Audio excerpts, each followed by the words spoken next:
At Kapitulo 9, versikulo 1 hangtod sa 19, nga diri ang pagkakabig ni Saulo. Kani siya mga igsoon kay kani nga kapitulo, kani nga teksto bahina kay sa buhay din sa usa ni katawo nga dautan nga usa ka tawo nga tigpatay sa mga Kristohanon dito sa Jerusalem hangtod sa pagmuadto siya sa Damasco para patyon ang mga tao dito nga matitunan sa Ginoo. So kani siya nga tawo kay mausi Saulo. Sumusugod ko basa. Ang pagkakabig sa Saulo. Versikulo 1, niadtong higayuna nagpadayon si Saulo sa mapintas nga pagpanghulga sa pagpatay sa mga tinun-an sa Ginoo.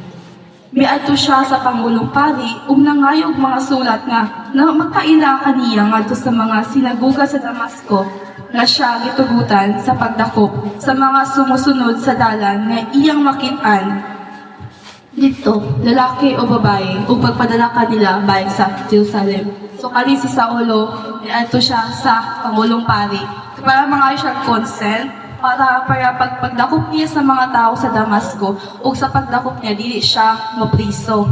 So munang gitagaan siya consent. So pwede na siya siya free will. Free na siya para mupatay sa mga tao sa Damasco or pagdakop nila. Padayon ko dito sa versikulo 3. Ipanaw siya padulong sa Damasco. Sa duol nga siya sa syudad, sa kalit may kahayag gikan sa langit nga midan-ag libot kaniya. Natumba siya o nadungog niya ang tingog nga nagtingon, Saulo, Saulo, nganong gilutos mo man ako? Kinsa ka ba, Ginoo? Nangutana siya. So kani si Saulo, wal na admato siya padulong siya sa Damasco mga igsoon. May kalit nga kahayag, nga hayag jud kaayo nga ni kuan sa iya, nilibot sa iya ug siya natumba. Pagkatumba niya sa giingon ni pastor kagahapon, maabot iyang mata naka-open sa spirit realm. Ag dito niya nakadungog siya usa ka tingog nga niingon siya nga nganong gilutos mo man ako, or sa English pa ni nganong why did you mock me, sa mocking Jesus and kana siya is dako jud na siya masala. Sige, so nangutana ang Ginoo kung nganong gilutos mo man ako, ug siya mangutana si Saulo nangutana siya, kinsa ka man Ginoo? Upadayon ta mga igsuon, ang tingog miingon, ako si Jesus nga imong gilutos. Apan bangon ug lakaw ngadto sa syudad ug dito sultihan ka kun unsay imong buhaton. Sige mo padayon ta sa bersikulo 7. Ang mga tawo nga kauban ni Saulo nang hunong nga wala makatingog. Nadungog nila ang tingog apan wala sila'y tawo nga makita. Ibangon si Saulo o gibuka niya iyang mga mata apan di na siya ka makakita. Busa, ila siyang giagap o gidala ngadto sa Damasco. Sunod sa tulo ka adlaw, dili siya makakita ug niining panahona wala siya mukaon o moinom.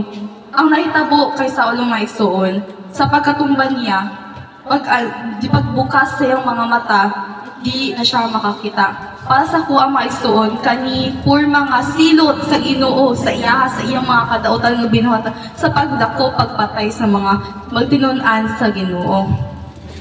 Sa dihang pagmata nga nabuta siya, gitabangan siya siya mga kauban aron mo padayon og adto sa Damasco. Og dito siya nipundo og sa tulo ka adlaw mga igsoon, wala siya ni kaon, wala siya mainom. Padayon ko sa versikulo 10. Dito sa Damasco, may usa ka tinun-an nga ginganlag Ananias. Pinaagi sa pananawon, giingnan siya sa Ginoo. Ananias, ug mitubag siya. Aniya ako, Ginoo. Ang Ginoo miingon kaniya, lakaw ngadto sa dalan nga ginganlag tul-il ug pangitaa dito sa balay ni Judas ang usa ka tawo nga taga Tarso nga ginganlag sa ulo.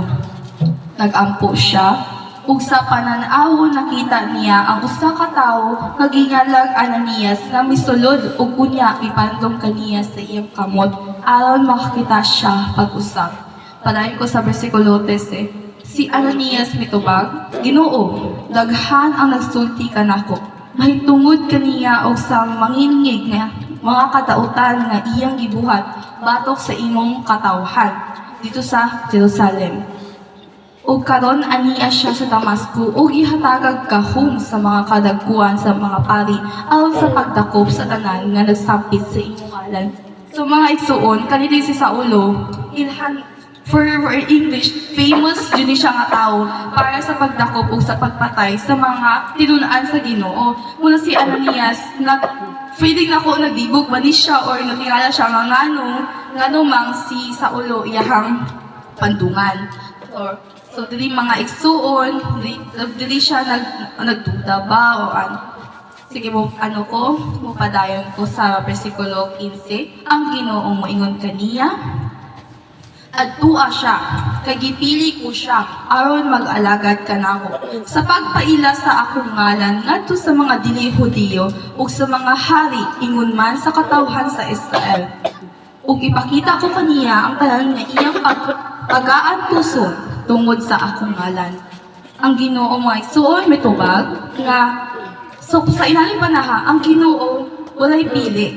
Dautan man ka og sa mas tiksod or katawhan man ka sa Ginoo, mupili palangga ta niyang tanan. Bahalag makakasalata palangga ta niya tanan kay ang Ginoo walay pagpili. Para mga igsuon, so padayon ko. Versikulo 17. Usang miadto si Ananias sa balay ug ipandum niya kang Saulo ang iyang mga kamot.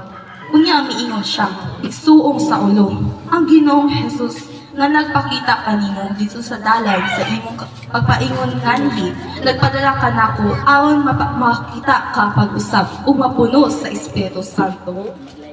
Diha, may nangahulog nga daw nga mga himbis sa isda, ikan sa mata ni Saulo, ug nakakita siya pag-usap. Mitindog siya, ug gibunyakan, ug mikaon siya, ug nabaskog. Si Ananias, mga igsuon nga, gisugop sa Ginoo para adtuon niya si Saulo sa balay ni Judas. Iyang gipadungan si Saulo matod sa sugo sa Ginoo, ug si Saulo na nakakita pag-usab apan sa pagbuka niya sa iyang mga mata, pagkita niya may nangahulog na daw ng mga himbis sa isda nga mga kabalo mo jud nga lang sama jud na sa para sa ko motong daot nga nigawas sa iya ug nabago siya. Amen. Sa ato nga panghitabo si Saulo gibag-o siya sa Ginoo ug siya usa nakatingon-an sa Ginoo. So, mga igsoon mo dito tanan. So, para sa kuha, kaning nga tekstuha, kaning buhat nga pagkakabili sa ulo, kaning gina-point out, or for the moral of the story, ang tao pwede mo bag-o. Dili, it's not too late, okay? Kay ang Ginoo, kung wala ang Ginoo, wala punta. Kung wala ang Ginoo, watay mahimo kay siya ang atong kusog. And mga igsoon, ang Ginoo na dyo'y makausap ka nato. So, kita mga nakakaroon sa mga bagong henerasyon, kita or kanang mga bata, mga dagko, nga kanang wala nilapit sa Ginoo, tabangin ninyo sila, baguha, tabangin ninyo ay paduol sa Ginoo, para sila baguhon sa Ginoo. More to mga igsoon. Salamat kayo. Okay, wala silang nagsabot. Diba? Wala silang nagsabot. Di sa ulo. Wala po sila nagsabot ni sa katong gigamit sa Ginoo nga patyo ng mga taong nangalagad sa Ginoo. Patyo ng mga taong nangalagad sa Ginoo. Wala sa nagwalang puson. Bisan aduna pa say katungod kagahong nga mupatay tungod kay iyang kinampirmado nga kung iyang pagkapatyon walay mo gukod niya. Walay mo gukod niya. Pero ang saad sa Dios atong makita diya sa ulong sa Ginoo nga walay magpalampuson. No? Supernatural nga dapit. Amen. Amen. Dapit sa kausaban. Kalayo ni Holy Spirit sa diyang nakataas sa dito dapita. Nakita sa dakong kayag ko naputa. dito gikuha ang siging paglantaw og sayop sa mga tao sa Ginoo makabuta. Amen. Kung sayop sa Ginoo, sayop sa mga tao sa Dios lantaon, makabuta. Amen. Kaya unsa may pag-prove? Kasi tanawa si Saulo. Siya sige lantaw sayop sa nangalagad sa Ginoo. Kaya gatuo sa sayop ang mga lagad sa Dios. Sayop ang mga lagad musunod ni Jesus. So siya ang gitahasan, umupatay. Patyon ka diya. Walang dito siya nakataak sa mga dapit, sa lapaw kasagalang dapit, o ang iyang mata nabli. Iyon sa pag-abli sa iyang mga mata, nga di naman sa kakita. Tanawa ha? Ang punto. Sibihang nabuta sa kasilaw, abli po iyang idulungog. Amen. Unsa iyang nabati? Saulo. Saulo. Ikaw gini. Kaya mo gini itsuraan mo. Sa hulma pa lang sa naong, magkita bunguton man, mumpun yan kita. Amen. Pag yan, dawat siya. Kung nahulog ang hintis, di ba? Sa mga mata. Pagpasabot. Amen. Amen. Sa dahil ipangtang, bago na siyang binuhan. Amen.